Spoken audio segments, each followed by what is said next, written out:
This is the intro video for the 1974 Westfalia. This bus came to me for assembly after being painted. The story on this bus is it was a long-term project that went in for metal repair. The guy went out of business and the bus ended up on the street. The interior ended up missing with the bus and will have to be addressed at another point. I found some other camper cabinets that would fit in the bus, but they're not exactly correct for the year. I'm going to use the original cabinets along with pictures of the original for this year and try to make cabinets that fit back in here. But for now, I'm just working on getting this thing sealed up, getting it running, driving, tuning up the engine, checking the transmission, looking at the brakes. The electrical's also going to have to be gone through. This bus is an automatic, which is really cool. There isn't too many of those out there. It's a little bit rare. And it's not an auto stick, it's actually a fully automatic transmission. The problem with that is a lot of the years were real unique and it's harder to find some of these earlier transmissions. In the process of paint, he neglected to paint the top though.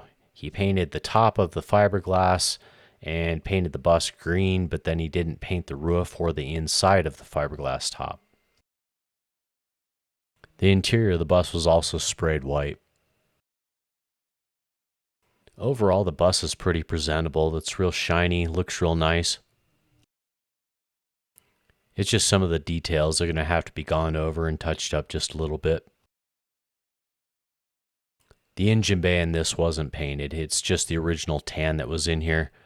Engine still greasy. Everything been sitting for a long time. The battery tray had some rust, so they just threw the battery in there on top of a board. Here's another view of the engine from up on top. The customer brought the bus with a bunch of miscellaneous seals. There was stuff as far as vent windows and stuff like that. A lot of the handles, the straps were fine, but the tent was completely shot on this. This one's got kind of an interesting speaker shelf that goes in the back. Originally, it would have had like a little cubby cabinet in that back corner, and then there would have been a sink that was behind the driver's seat on this one. There's also some rails that looks like it had a removable middle seat at some point as well. This one had a tire carrier on the front, but there was a Volkswagen emblem that the customer had supplied and wanted to replace it with that. I cleaned up the dash and painted it, masked everything off, painted it black before putting the windshield back in. All the panels for the ceiling were intact. I mean, they were a little bit weathered, but I think a lot of that's going to clean up real nice. Apparently it had white walls at some point.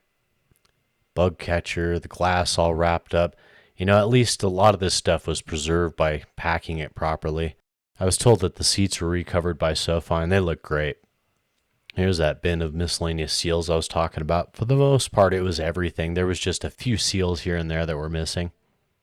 The taillights didn't fare as well. They looked like they were new, but they had been broke.